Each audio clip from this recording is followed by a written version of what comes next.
Shalom, teman-teman terkasih dalam Kristus. Pernahkah kita bertanya-tanya, apa arti sesungguhnya menjadi pengikut Kristus? Bagaimana kita bisa hidup dengan tujuan dan menghasilkan buah yang memuliakan Tuhan? Jawabannya ada dalam salah satu metafora terindah yang pernah Yesus gunakan, yang tercatat dalam Injil Yohanes ke-15. Dalam suasana yang sangat intim. Tepat setelah perjamuan malam terakhir, dan sebelum ia ditangkap, Yesus memberikan pengajaran terakhir yang sangat penting kepada murid-muridnya. Ia berkata, "Akulah pokok anggur yang benar, dan Bapakku adalah pengusahanya."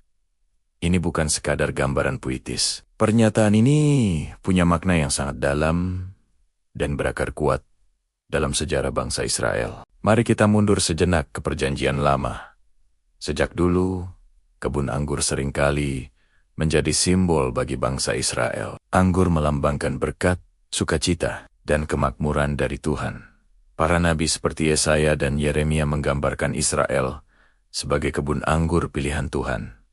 Namun, sayangnya, kebun anggur itu seringkali gagal menghasilkan buah yang baik. Alih-alih menghasilkan buah manis ketaatan, mereka justru menghasilkan buah asam pemberontakan dan ketidaksetiaan. Nah, disinilah Yesus datang membawa sebuah pembaruan yang luar biasa. Ketika ia menyatakan, "Akulah pokok anggur yang benar," ia sedang mengatakan bahwa dirinya ialah sumber kehidupan sejati yang sempurna. Pemenuhan dari apa yang gagal dilakukan oleh Israel. Kata benar di sini berarti sejati, otentik, dan sempurna. Yesus adalah pokok anggur yang tidak akan pernah mengecewakan, yang selalu setia dan mampu memberikan kehidupan yang kekal. Lalu, di mana posisi kita dalam gambaran ini? Yesus menjelaskan bahwa kita adalah ranting-rantingnya. Sebuah ranting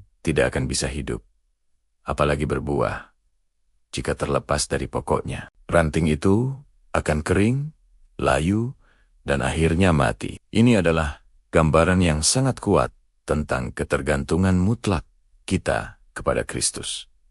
Tanpa Dia, kita tidak bisa berbuat apa-apa. Pesan utamanya adalah, kita harus tinggal di dalam Aku. Kata Yesus, ini bukan sekadar hubungan sesaat, tetapi sebuah kesatuan yang erat dan berkelanjutan. Dalam metafora ini, Allah Bapa digambarkan sebagai pengusaha kebun anggur. Bapa adalah pemilik yang penuh kasih, yang secara aktif merawat setiap ranting. Ada dua hal yang dilakukan oleh sang pengusaha. Pertama, setiap ranting yang tidak berbuah akan dipotongnya. Ini adalah peringatan serius tentang pentingnya kehidupan yang produktif secara rohani. Kedua, setiap ranting yang berbuah akan dibersihkannya. Proses pembersihan atau pemangkasan ini mungkin terasa tidak nyaman. Bisa berupa ujian, tantangan, atau disiplin dalam hidup kita. Namun, tujuannya sangat mulia, supaya ia lebih banyak berbuah.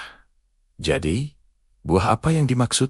Buah ini adalah karakter Kristus yang terpancar dalam hidup kita, yang dikenal sebagai buah roh dalam Galatia 5.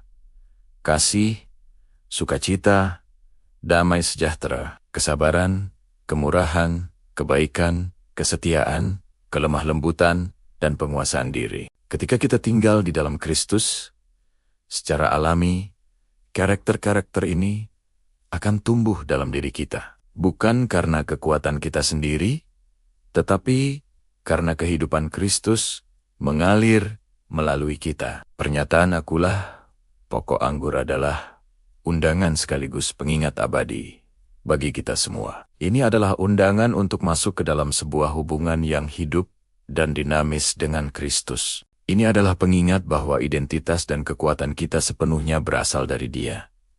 Mari kita terus melekat padanya, membiarkan hidup-Nia mengalir dalam diri kita, dan membiarkan Bapa membentuk kita, agar kita bisa menghasilkan lebih banyak buah untuk kemuliaan namanya. Terima kasih sudah menyimak renungan hari ini. Jangan lupa untuk subscribe, agar kita bisa terus bertumbuh bersama dalam firman Tuhan. Tuhan Yesus memberkati.